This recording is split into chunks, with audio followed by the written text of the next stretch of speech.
37th parallel on America's haunted highway. It's Pixelated Paranormal, your guide to the unusual and the strange.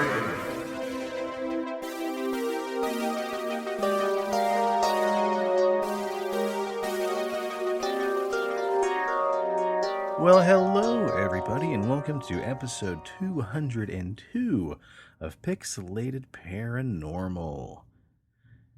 The episode where we were supposed to talk about late night sultry things, but instead we're going to have to wait because Steven had to take the night off to move into his new place. So we kicked them out of the backseat of the car and left them, on the side of the road like a little bitch. Yeah, insert sound of door slamming here and tires peeling out. Yeah, no, we're happy for Steve. Steve's getting into a new place now. It's going to be really awesome. Of course, a big truck drove by right when I said that. But yeah, it's going to be good for him getting into a new place. So we're super stoked for him. So as we always do, we made a promise to talk about one thing, and here we are talking about something else. So we should probably just stop promising things. Yeah. At the end of episodes. We get to it when we get to it. Yeah, it'll be fine. Probably next episode, actually. But any hoozle, Presto, you sent me a pretty interesting link about some mummies being discovered in some mines. And so tell me a little bit more about that, because this is actually what planted the seed for today's episode and our topic. Yeah, so salt mummies and other preserved body parts like heads and foots, and then I came across modern tales of mummification, and then a local mummified body here in Kansas that most people don't know about. So, hell yeah. So it looks like mummies have kind of been a favorite topic of ours inadvertently, because we've devoted more than a few episodes to talking about mummies and body parts and stuff like that. Most recently, episode 156, Are You My Mummy and Other Sideshow Stories? We talked about the guy whose body was sent all the way to like a theme park and used as a theme park attraction in a haunted house that was the inspiration for Skeletor! Yeah. All sorts of crazy stuff. On episode 106, You Oughtn't Play with Dead Things, we talked about Carl Tanzler and his mummified lover, Elena Hoyo. And then on episode 73, we talked about Mother Nature's Wonders, or Muddy Mistress Medusa. And we got into the bog bodies and also petrified animals of Lake Natron. And even back on episode 34, Pygmies, Birdies, and Bowies, we talked about Pedro the Mystery Being, which is another one I'd like to redo because I feel like we could do a little bit better research than we did way back when. Oh, yeah. But yeah, and all sorts of stuff here and there and in between about mummies. So that's what we're going to get after today. More fun facts about mummies, both from the olden day and some more modern cases. So Presto, why don't you take it away with the salt mummy? Yeah, so 1993, miners at the Shirabad salt mine in Zanjan province of Iran discovered a body, really just a head, and it was clearly a man. Fair enough. The body had flowing white hair and a beard and was sporting a single golden earring like a fucking pirate. Though he didn't initially appear that old, carbon dating showed that he had died around 300 AD, which is like, holy shit. Yeah, like 2,000 years ago. And the man had likely died from being crushed by a rock collapse, and his body had been effectively mummified by the dry salinity of the air.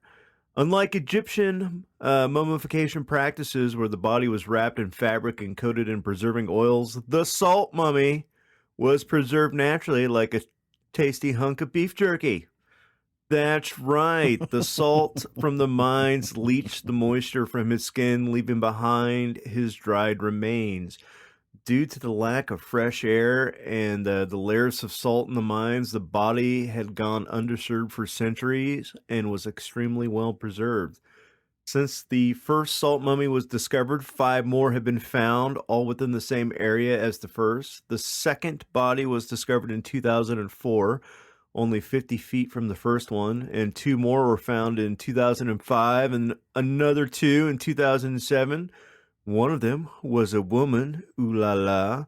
And then in 2008, mining practices were halted. They're like, dude, fuck you guys and your mining rights. This is a haven of archaeology right here. And this allowed researchers full access to the salt mummies. The finds quickly became important ones for Iranian archaeologists as they offered insights into historical mining practices as well as natural mummification. They also offered new information on ancient men's diet because the bodies were so well preserved, some of their internal organs were still intact. Whoa. This is kind of gross because researchers were even able to find remnants of the 2,200-year-old mummy's stomach that contained tapeworm eggs, signaling that his diet was high in raw or undercooked meat. Not like the sushi that you like to eat at your local restaurant, but he was probably eating some uncooked goat or lamb or sheep or whatever they had in the area. Yeah, rabbits or whatever. Hey, man, I roll the dice every time I have a tuna steak because there's no better way to cook a giant 8-ounce slab of tuna than just have the chef sear both sides for about a minute and a half each, slap some wasabi aioli on that bad boy, and then take a breath and dive into it like fucking Smeagol. Oh, yeah. That's I like my tuna steak medium rare myself, so. Oh, yeah, buddy. That's the good stuff. So, along with the bodies, the salt also preserved the artifacts that were with them when they died. Researchers were able to recover a leather boot with 1 foot still inside. Yes. Iron knives, a woolen trouser leg, a silver needle, a sling, leather rope, a grindstone, a walnut, pottery shards, and patterned textile fragments. Of the 6 mummies discovered, 4 of them are currently on display. The Archaeology Museum of Zanjan is home to 3 of the men and the woman, as well as some of the artifacts. The original salt mummy's head and left foot are on display at the National Museum of Iran in Tehran. The 6th salt mummy to be discovered remains in the mine as he was too fragile to be removed, and researchers don't believe the saltmen all died together, though they do share some similarities. The first man probably died around 300 AD, while the oldest body dated back to 9,550 BC. So that's like, 12,000 years ago. So that's a pretty old piece of beef. Yeah. That's a really old piece of beef jerky right there. Wow. That's interesting as shit, man. I wonder if the foot they found inside the boot, they did like that bar where they did the sourdough cocktail. Do you remember that? That'd be one salty drink if they did, though. For those of you who have not dove back into our backlog, there is a notorious sourdough cocktail, which is a shot of alcohol containing the dehydrated severed human toe served up in Downtown Hotel's Sourdough Saloon in the great city of Dawson in the Yukon Territory. It started off in 1973 after a riverboat captain named Dick Stevenson found a preserved toe in an abandoned Yukon cabin. The toe was thought to belong to a 1920s era bootlegger named Louis Lincoln, and thus the sourdough cocktail was started. And basically you buy the drink and then you have to at least let the severed pickled toe touch your lip before you finish the drink in order to get credibility that you drank the sourdough cocktail. Yep. You can drink it fast, you can drink it slow, but your lips must touch the toe is their slogan. Yeah, good stuff. Now, something else kind of cool is we actually have a salt mine here nearby in Hutchinson, Kansas. Have you been up to Stratica before? No, the Blake went on a field trip and several years ago and like brought home like chunks of salt. I find it interesting that the mine preserves things so well, like human bodies. that we actually the Hutcherson Mine, they have like the original film reels for like Star Wars, the Wizard of Oz. They have like movie sets and like other things. Like, if the world goes to shit, like Kansas is the place to be, because after Fallout happens, we can just go to the mine and be like, here's all the technology, baby. Yeah, exactly. Well, the Stratica Museum, formerly known as the Kansas Underground Salt Museum, is in Hutchinson, Kansas, where if you go take a tour, after you slap on a hard hat and you put on an emergency breathing device that you have to use only in emergencies, you can jump on an elevator along with 14 other people and travel 650 feet below the Earth's surface into a very unique cave carved out from a giant salt deposit that formed an estimated 275 million years ago. It's one of only 15 salt mines in the U.S., but apparently it's the only one that's actually accessible to tourists. The rest of them are either too dangerous or being actively used to harvest and mine salt. Now, you mentioned, Presto, the underground vault and storage gallery.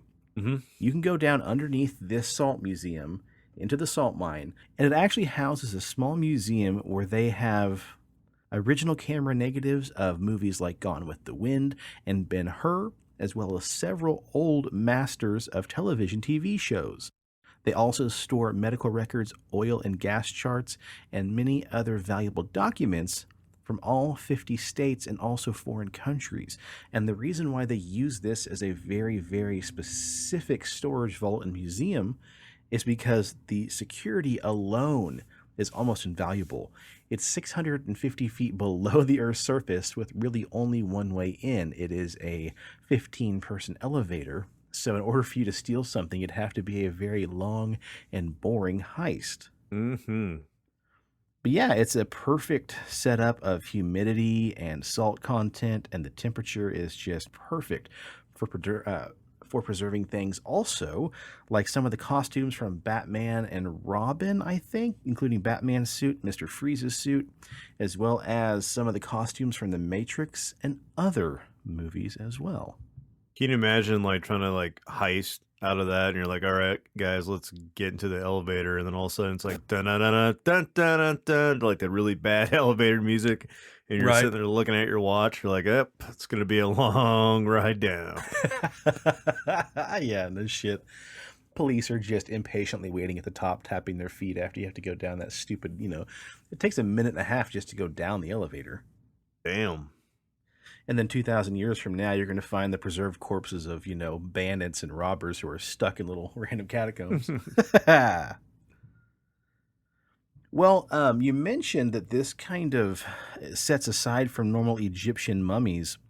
And I wanted to put some fun facts in here about Egyptian mummies, because we're not really going to talk about Egyptian mummies after this, right? Right. Awesome. Well, have you ever really wondered about how bodies were processed for mummification, Preston? I bet you haven't, because you, just like me, are fascinated by this kind of stuff. Yep. I know all about listeners, me too. Man, I actually have known the ins and outs in great detail of mummification because of a beautifully, wonderfully amazing 3rd and 4th grade teacher I had named Mrs. Frances Barrier. Back when I was in grade school at Jefferson Elementary in El Dorado, Kansas, in 3rd and 4th grade, at the end of the year, we had what they called travel day. And basically every classroom picked a country, and through the entire year, you would learn about your specific country. And Mrs. Barrier always chose Egypt. And I don't know, it was one of those kind of situations where she treated the students kind of like adults in a way. And within reason, really gave us the real deal when it came to a lot of stuff, including how to make a mummy. So I have been enthralled by this ever since. So the best process is this one, guys. As much as possible of the brain is taken out through the nose with an iron hook. What can't be reached with the hook is then washed out with drugs. Next, a flank is opened up with a flint knife. But here's a fun fact. We're all led to believe that you've got these, scribes and doctors down there cutting open bodies and removing organs, putting them into little ceramic jars. That's not quite true. The fun fact I discovered is that cutting open the body of the deceased was actually against the law due to how the Egyptians valued the dead and worshipped the deceased. So, they had to use what was known as a cutter, somebody who would have the sole job of literally cutting open the deceased body and then turning around, and because they broke the law, they had to run their ass off and escape an angry mob because they just defiled a body. So they'd turn around and run as fast as they can while being chased with people with rods and pitchforks, being pelted with handfuls of rocks because these people wanted to beat their asses, even though they were just doing their job, because they broke a core belief of the Egyptian religion, which is to not defile a deceased's body. Damn. So the scribe, the person responsible for laying the body down, would place the body and prepare it, marking the left flank where it's about to be cut. Then you have your cutter, slit open a fresh cut, and as law commands, with the Ethiopian stone knife, similar to a scalpel these days, they'd make the incision, drop the knife, and then turn around and run as fast as they can so they too would not die and end up on a table being cut open. And then after that, the entire contents of the abdomen would be removed. The cavity is then thoroughly washed and cleaned with a palm wine, and then again with an infusion of ground up spices. After that, it's filled up with pure myrrh, cassia, and every other aromatic substance they had nearby, except for frankincense, and then sewn up. After which the body be placed in natron, covered entirely over for several days. Now, some people argue it's 70 days, some argue 35, but anyway, they're placing the body in natron. That way it would pretty much preserve the body. After the period passes, the body is then washed and wrapped in strips of linen, and the bottom side is then smeared and sealed with gum. It's then conditioned and given back to the family, who has already prepared a sarcophagus to place the body in, and bada boom, bada bing, you now have a mummy. Wow. But I had no idea about the cutter. I didn't, while we were researching different mummy facts, I discovered that and thought it was pretty interesting. The cutter. The cutter. What is your job? I'm a cutter. While they're putting on a brand new pair of Nikes. Damn. So I had no idea that these things existed, and then we're going to talk about black mummies. And it's not what you think, so don't jump to conclusions here. Just give me a second to explain what we're talking about. Bear with us here. Not the best name for a mummy. Right. And so, the Egyptians may have had the monopoly on mummies, but there are older examples. And the mighty Atacama Desert has a cemetery in northern Chile, which is the one resting place of the mysterious Chinchorro culture. So living in Chile and Peru around 9,000 years ago, they apparently sustained themselves by hunting, gathering, and fishing. And they also created some distinctive-looking mummies known as the Black Mummies. So why are they called Black Mummies? Well, this process that they use is thought to predate Egyptian practices by approximately 2,000 years. The black came from the manganese, which is a metal paint used as a fine coat after the body had been prepared. Mummification was elaborate and macabre, with the deceased turned into kind of a jar. The head and limbs were removed and the insides were taken out, so they didn't have a cutter. They didn't have to worry about any of that. They just had a jar opener. Yeah, so instead of going up the nose, they made a hole in the skull to get the brain. As described by National Geographic, the skin was peeled away from the body and then later reattached, like taking off and putting on a sock. Smithsonian.com picks up the story saying they would then fill out the body with plants, clay, and wood before sewing the skin back on and covering the face with a mask. Just because the mummies are ancient doesn't mean they aren't affected by the modern world. Changing weather patterns are believed to be contributing to the deterioration as humidity in their formerly dry environment rises. So, a museum is being built to prevent the black mummies from becoming puddles of black ooze. And That's insane. you can see in that picture right there that I have down at the bottom. They basically, after they did the mummification process, they just layered this black paint like layer upon layer, almost like a mud, and then as it dried, it naturally, kind of like the salt, it dried out the skin and then created this protective barrier. So yeah. That's so strange. And it literally looks like you described. They skin the body, throw away the insides, and stuff it back up like a scarecrow. Yeah, those are some weird looking nipples on that mummy right there. Oh, somebody had to say it. Well, Preston, after you have your mummy, whether it be a black manganese mummy, a salt mummy, or a traditional Egyptian mummy, what are some fun things you can do with a mummy?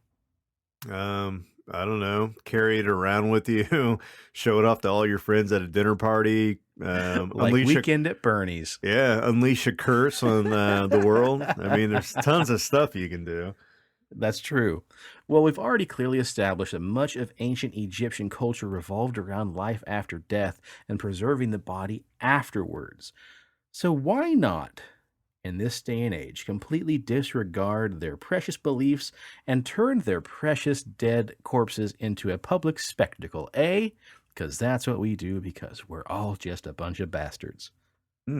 During the Victorian age, it was not uncommon for mummies to be sold or traded and then unwrapped on a stage in quote-unquote academic settings, usually with the intention of learning more about ancient Egypt. But you couldn't do it in the privacy of your own room or, a classroom. You had to put them on a stage, charge people $1 or $2, and do it in front of God and everybody.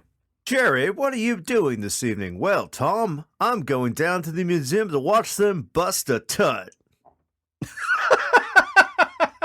King Tut, boom, boom. I love it. I love it. That needs to go on our greatest hits. What are you doing tonight? I'm busting a tut. Oh, busting a tut. These exhibitions were fascinating to the public, and they were often attended by plenty of people who weren't exactly actively involved in Egyptian scholarship of any kind. So just like you said, Jerry could go down, pitch a couple nickels in the bucket, and watch them bust a tut. Thomas Pettigrew, a well-known surgeon. Is that the guy from Harry Potter, Pettigrew? Peter Pettigrew. Yeah. Peter's cousin Thomas Pettigrew, a well-known surgeon at the time, was most known for hosting these events, which he called unrollings, instead of busting a tut. Unrollings, where he unwrapped mummies and performed autopsies for enormous audiences. Thankfully, the appeal of all of these kinds of events actually wore off in the early 1900s, and it wasn't quite as common after that. But as weird as it sounds, nothing compares to what was done to the bodies after the unwrappings were done. So, Preston, I'm going to take your story about the Black Mummies. I'm going to mix it with old Thomas Pettigrew's exhibitions and see how I combine the two together. After mummies were purchased, after they were unwrapped, and ultimately worthless after these unwrapping parties went on, the bodies were often sold to manufacturers. Now, you're going to ask yourself, what could a manufacturer do with a bunch of dried up, unwrapped mummy corpses? Well, the answer is pretty grotesque, but also amazing and fascinating to Preston and I and other artists. You see, after they were purchased, these mummy remains would be ground up and used to create paint pigments literally called mummy brown. Ooh. According to an article published by Scientific America, artists would use a paint in their actual art without understanding the source of the color on the tube. It was said to be a highly variable pigment between raw umber and burnt umber. So some of the older paintings that you may have seen hanging around your house or museums may have possibly been created using parts of a dead mummy's body. Oh, Such as damn. Martin Drolling's 1815 painting, Interior of a Kitchen. The article goes on to explain that because it was a figurative color, mummy brown actually faded fairly easily. The result diminished interest in the paint from artists, knowing that over time the paint would fade from a darker brown to a lighter brown. But that didn't stop paint manufacturers from still making this stuff. It wasn't until 1960s that paint companies stopped producing mummy brown, but only because they simply ran out of fresh corpses. Well, we better get our asses to the desert and start digging some motherfuckers up because color me intrigued. I'm going to call you Mummy Brown, in fact. That's the color intriguement. Shayla's dad just told us a story the other day at lunch where apparently her granddad found an Indian, a Native American corpse out in the middle of nowhere one day when he was driving in his truck in Texas. Really? He drove by, he saw a white shiny thing he thought was bone, so he pulled the truck over, got out, walked up, and discovered that it was indeed the skull cap of a body. So he kind of pushed the dirt around and realized it was probably a Native American body, so he actually reached out to to a local tribe. They came out and excavated the area and discovered that it was indeed the buried body of a local native, probably a Cherokee, they thought. Oh, wow. Unfortunately, Granddad's passed, so I wasn't able to actually, call and ask him about it. But yeah, kind of a cool deal. Yeah. But anyway, if you thought paint was bizarre, well, boys, girls, ghouls, gals, we're going to get a little bit more macabre. Because if you thought the weirdest use for ancient Egyptian corpses was publicly desecrating them or grinding them into paint, you're completely wrong. Back in the 17th century, mummies were also ground up to create Baroque equivalents to Tylenol, thought to cure practically anything from a headache to internal bleeding. Mm. The mummy's skull was especially valuable, with the moss that sometimes grew on it after a burial, because the moss was thought to have impeccable healing qualities. The moss would be ground up and ingested to get rid of nosebleeds and symptoms associated with epilepsy, neither of which are life or death situations that might justify eating the gooey gunk that grows in the back of a dead man's head. Mm. But that's not all. These corpses, supposedly, he had healing powers that went beyond the realm of the physical and entered into that of the spiritual. According to Clive Gifford's book Killer History, a substance called mummy powder or mummy dust was in high demand among the wealthy ever since the 12th century. In fact, England's King Charles II believed the small mummy particles in mummy powder contained the secret to greatness. He often rubbed the powder on his skin so he could absorb the ancient greatness of the pharaohs.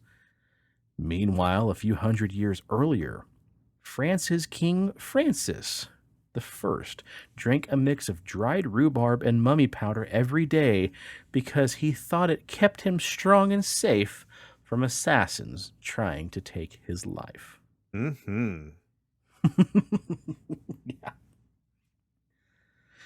Now, the last little bit I have here to share with you guys about mummies is a little thing I like to call the Franken Mummy. The Egyptians may have been the most famous culture to practice mummification, but they weren't the only ones. Back in 2001, scientists actually discovered several 3,000-year-old mummies on an island near Scotland. But that's not the strange part, Presto. What's weird here is these Scottish mummies were in fact, according to National Geographic, made up of several different bodies. Apparently, these Frankenstein mummies, were originally mummified in a bog before being reburied 300 to 600 years later.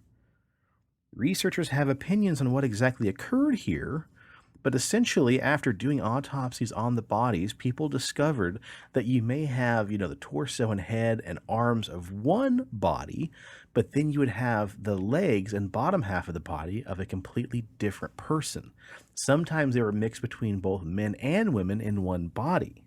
And another far-fetched theory is even more bizarre, that they would basically take the deceased and mix up the body parts and build custom skeletons so that if the bodies were unearthed later, it would show that they had better lineage and better physical traits than what the family actually had. So let's say like you had a brother or a sister who had, some kind of physical deformity back in those days, and you didn't want people to know that they were a hunchback or maybe they were a cripple.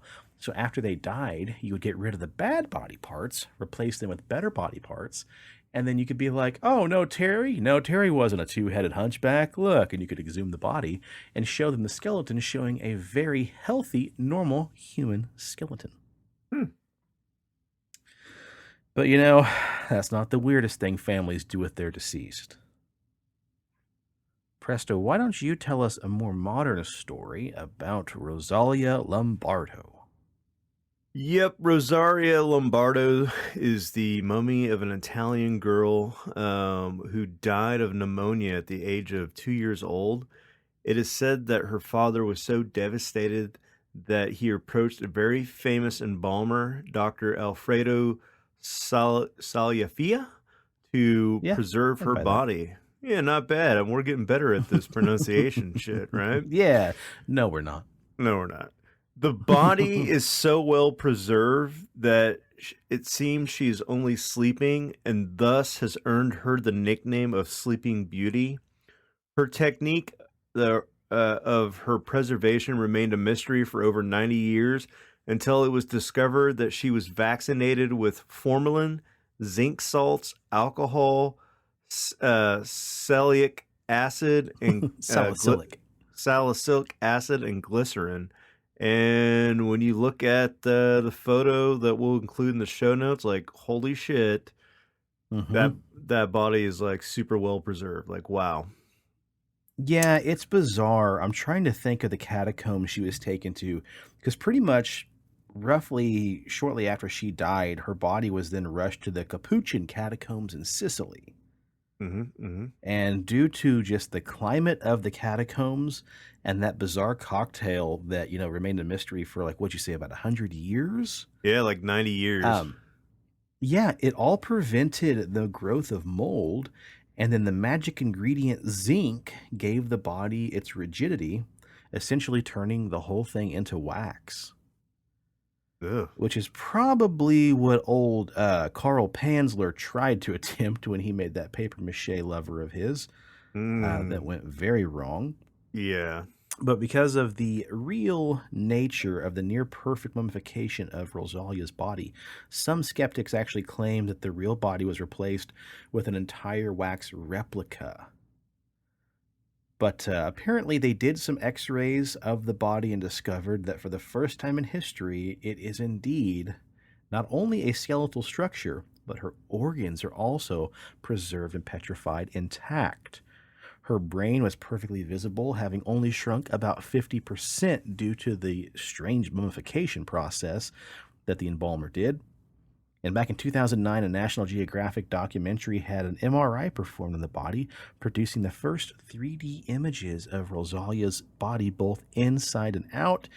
And in 2009, the MRI did confirm that indeed, yes, her organs are perfectly intact. She does have a skeleton, and she indeed is a real girl who's been sealed inside this coffin under glass for 90 years. Oh, it's so bizarre, dude. And then adding something even stranger is the fact that her eyes are actually opening on her own accord. Oh. Really? They've taken several time-lapse photos over a long period of time. And it says that supposedly over the course of the 90 years, her eyes have opened at least more than 1/8 of an inch, revealing that her eyes, her very beautiful blue eyes, are actually completely intact and preserved as well. Oh.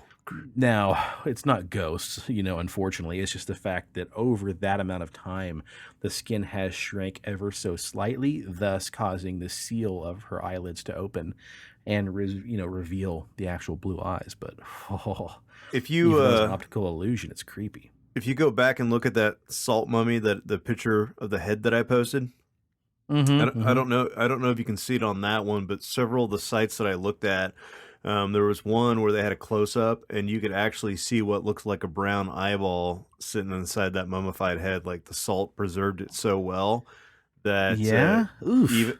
even the earlobe still had enough strength to hold in the gold earring. Yeah. So it's just kind of creepy to see that decapitated head with a brown eyeball. So I can only imagine that that girl has to be like, what, 100 years old now, and so the fact, Yeah, I mean, yeah, 93 or 94 by now, yeah. ugh, ugh. Well, if you ever find yourself in Sicily, you can visit the Girl in Glass, aka Sleeping Beauty, aka the world's most beautiful mummy Rosalia Lombardo, in the Sicilian catacombs, where her body is still preserved under glass. So speaking of people preserved in glass, I had a neighbor at one point that his daughter, she was like a translator, and she was flown over to Russia, and so he went and visited her. And so Vladimir Lenin is, basically kind of like a Russian hero. He's like one of the political figures of the 20th century, and he's known as the architect of the USSR and communism. He was such a popular guy and so well Swell guy, yeah. swell guy that they're like, we must preserve his body for for Mother Russia forever. And so a lot of people didn't really understand the process, and it's really the only mummification that's been carried into modern times. Like, there's not too many examples of like modern day mummification. And his body required several chemical baths and injections to keep it undamaged. But what they don't tell you is at night, when they close down the museum, to where you can't go and look at the body anymore. They actually lower the glass coffin down, and they have like scientists on hand that basically pump out the old embalming fluid and then pump new embalming fluid back in. And then in the morning, when the museum or mortuary opens back up, like the mausoleum, they basically raise the body back up on a platform, and then people come in and are like, oh my god, he looks like he just died. And it's because they keep pumping him full of shit every day. So, I mean, pretty much, yeah. They spent a very long time bathing his body in formalin, potassium acetate, and glycerin. Basically, here's the process. I Googled it really quick. For several days, Lenin's body was covered with cotton wool soaked in formalin, after which it was placed in a bath with 3% formaldehyde solution. To deeply impregnate the muscle with formalin and embalming solution, incisions were made all across the body. In April, Voyebrov used perhydrol to whiten the darkened areas of the skin. When Lenin's body was transferred to the bath, alcohol and glycerin were added to it one by one, and in June, they then added potassium acetate. By the end of June, the liquid in the bath consisted of the following components: 240 liters of glycerin, 150 liters of water, and 110 kilograms of potassium acetate. Interesting. And apparently, and this part's really sad, after he passed, while his body was being preserved, and after, they let his cat come to visit him when he was laying in the mausoleum. And that's really kind of a sobering moment, man, because animals make bonds with humans. That's no way to argue that. So yeah, there's a picture here I can include, because kitty. Oh, Yeah, kitty. it's a little kitty kind of curled up, laying on top of a dead John Lennon, Vladimir Oh, Lenin. yeah. Now, Sad trombone. here in Kansas, we have our very own mummified body in the Garden of Eden that's in Lucas, Kansas. Now, have you And been there yourself? yeah, we actually, like 2 years ago, we took the kids there, and Yeah. it's just a crazy batshit story. So basically, you have a guy who's also a Mason. He, Figures, am I right, folks? yep. And he his name is let me look it up here. Sam Dinsmore, in his 1927 guidebook to the Garden of Eden, wrote that he was crazy. I am a bug house, he declared cheerfully, and everyone in the town of Lucas probably agreed. Dinsmore, among his many accomplishments, had dug up his dead wife from a local cemetery and entombed her in a mausoleum. Yeah, Sam Dinsmore. Okay. So he built like this house like brick by brick, and then like I don't know, he kind of got crazy in his old age, so then like he thought he was like a self-proclaimed artist, which that's like Lucas's claim to fame, like it's the folk art capital of the world. So he built the story of the Garden of Eden out of concrete around his front yard. So like you walk through like one part of the yard, and there's like, you know, Eve plucking an apple from the tree, and there's like a snake. And then he made, at the time, it was right after the Civil War, so he made some very political pieces out of like concrete. And I mean, it's a cool house, and then it's got some contemporary like furniture and things like that, and then just to, you know, be able to see kind of like how the houses were set up and, you know, what life was like in, you know, the late 1800s. It was really cool. And then in the back, he had built his own mausoleum and had basically had kind of mummified, had it set up to where his body could be mummified. And so he was like in the glass coffin. And you know, when you had texted me about your cousin finding those Masonic aprons, and you know, we had talked about how like you know, as a Mason, like you get buried with your apron, and he was buried with his apron, and so to be able to see like a guy who's been mummified for like over 100 years, and you know, have that apron on him was really cool. As a Mason, it was kind of a cool thing to see. But in the late 80s, early 90s, there was like a small earthquake out there, and it had cracked the glass in the mausoleum, and it allowed moisture to get in. And so there's like moss and like, you know, fungus and mildew like growing on the body. So, some European royalty would believe you could make a tea out of that and drink it and absorb all his powers. Oh yeah.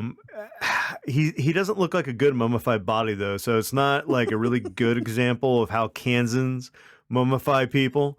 But it's still a pretty cool thing. You know, bury him in a pile of wheat and play some Garth Brooks next to him. There you go.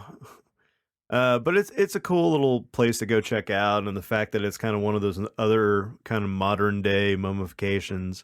You don't really think about, you know, people in this day and age, you know, being mummified, and he was just kind of like, fuck it, I've done everything else in life. I built the Garden of Eden out of concrete. I'm gonna go mummify my body. Yeah. Now, is his first wife, is her body still on display as well?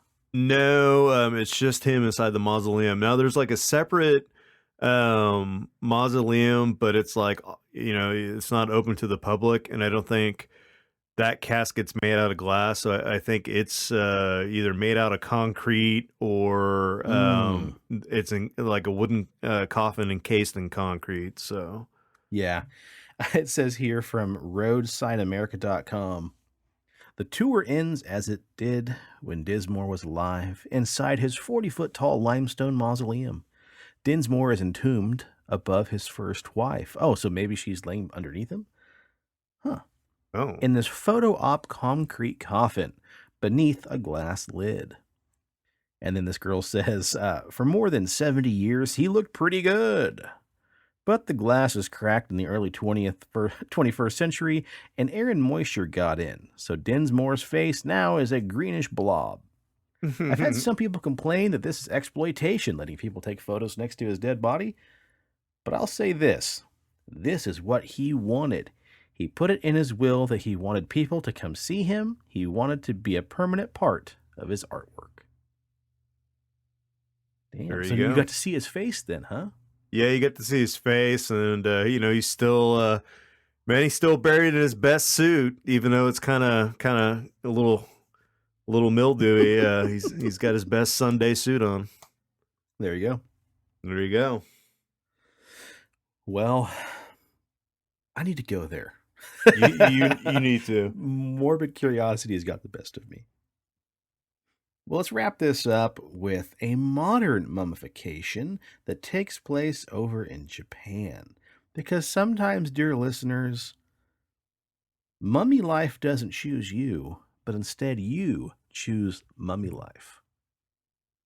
You might think that the mummification process begins only after a person dies, after their last heartbeat. But according to Atlas Obscura, a small number of Shingon monks in Japan will begin to mummify themselves while they are still breathing. The goal of this practice is to enter a state of deep eternal meditation, and over the course of about 800 years, over a dozen monks have actually succeeded in making mummies of themselves. It begins with a pretty nasty diet that forbade the ingestion of anything but what could be found in the wooded mountains where they live in solitude, leaving them to eat only nuts, roots from trees, bark, and pine needles. Thought to cleanse the spirit, this strict diet also eliminates body fat, muscle tissue, and moisture, ultimately beginning mummification of the body while the host is still alive. This is done for 1,000 days, alternating between foraging for food and meditating until the cycle is considered to be complete. Most of the Japanese monks then go through a cycle several times a day before feeling like they are truly ready for the final step. Likely because the final step is death itself. They'll practice this until they stop eating entirely, until it's finally time for them to die. At this point, they'll call on their friends to bury them in a relatively small pit with just a small tube leading to the surface for air so they don't suffocate, but instead will simply pass away due to starvation.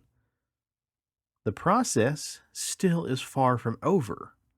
1,000 years after the burial, the tomb of the monk will then be opened to see if mummification is successful. Only those bodies that show no sign of decay were considered to be successful and will then be enshrined. All the others are discarded as basically a giant waste of time. Ooh, damn. Yeah. Now, we've covered stories of this before where people had discovered what they thought was a very interesting sarcophagus of a mummy, but sitting cross-legged. And it ended up being a tomb where a monk had done the same process to himself. He sat cross-legged in an upright position inside of a sarcophagus and then, does the entire process we just mentioned. There was also cases of where, like in Tibet and in Japan, they found like golden Buddha statues. And they did like MRIs and found out that inside the statue, like it was basically just like a casing, like a shell, almost like a Tutankhamun death mask. But after the monk had performed this process, they're like, "Fuck yeah, man, it's fucking Buddha!" And so they made him into a gold Buddha and encased the mummified body in gold. So, wow, yeah.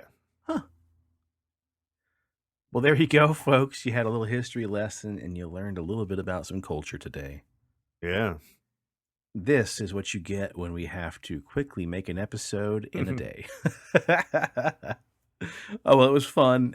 There's plenty more stuff to talk about mummies, so maybe we'll put another episode together in the future and talk some more about this because, the list keeps going, man. I'd love to do an episode solely on people who live with their dead relatives.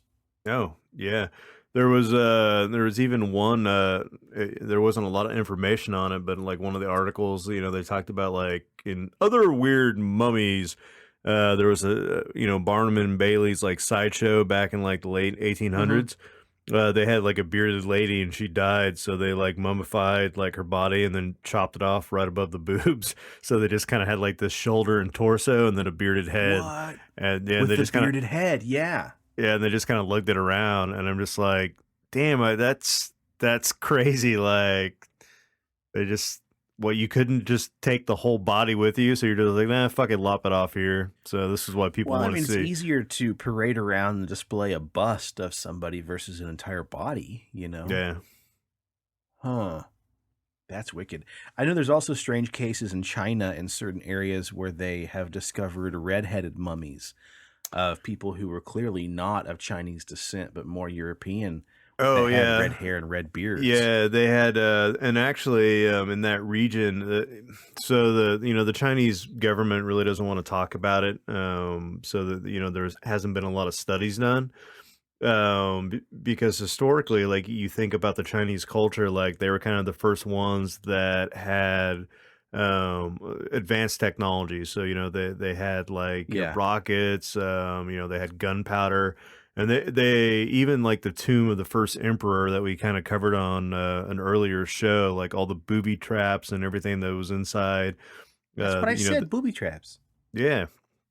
Um, there. I mean, just they were just ahead of their time, and so this idea that you find these red hair mummies that are extremely tall. Like they're not modern day size humans. These are like 6.5. Sometimes I think there was one that was like close to like 7 feet, and Hmm. they have very Celtic like tattoos on their heads, and they're like in their faces, and so the people from Huh. that region to this day genetically look more Caucasian than they look Chinese. So like remember Big Trouble in Little China when they talk about Hmm. like the fair skinned Chinese girl with the green dragon green eyes.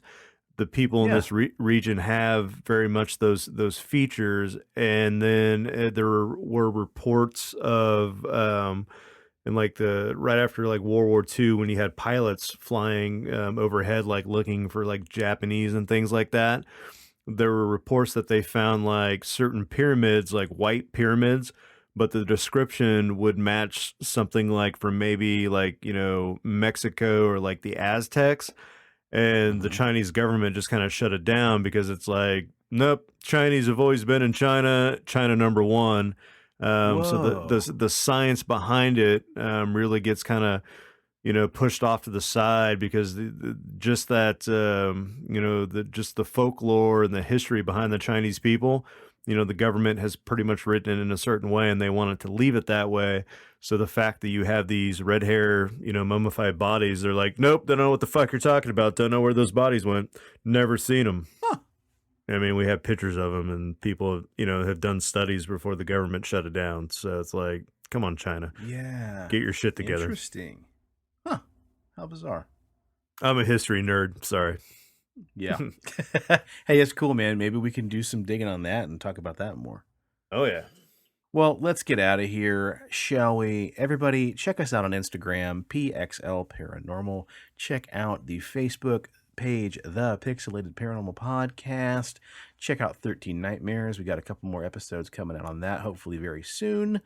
Preston, what do you got for us? And as always, if you need a beard, if you want a beard, hell, if you want to grow a beard that's gonna, allow you to be turned into a mummified bust paraded around at some Barnum and Bailey's freak show, then go over and check out BigDobsBeardBomb.com and use promo code PXLPARA for 20% off your order and get yourself some scents like Dundee Cedar, Bay Rum, Sweet Tobacco, Fresh, Citrus, Mint, and Classic.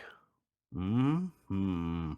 And if you're in the Wichita area, please stop by and see our friend Leslie and the gang down at CD Trade Post at Pawnee and Seneca.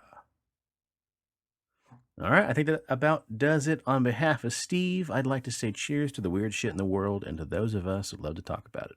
And stay spooky and stay on the paranormal highway. The cast at Pixelated Paranormal would like to thank you for listening to this week's episode. Pixelated Paranormal is here to tell you tales of the fantastical, the strange, the unknown. Tales that will move you a little further down the paranormal highway. If you'd like to share your own listener story, we would love to hear it. Email us at pixelatedparanormal@gmail.com. Again, that's pixelatedparanormal@gmail.com. We'd really love to hear from you.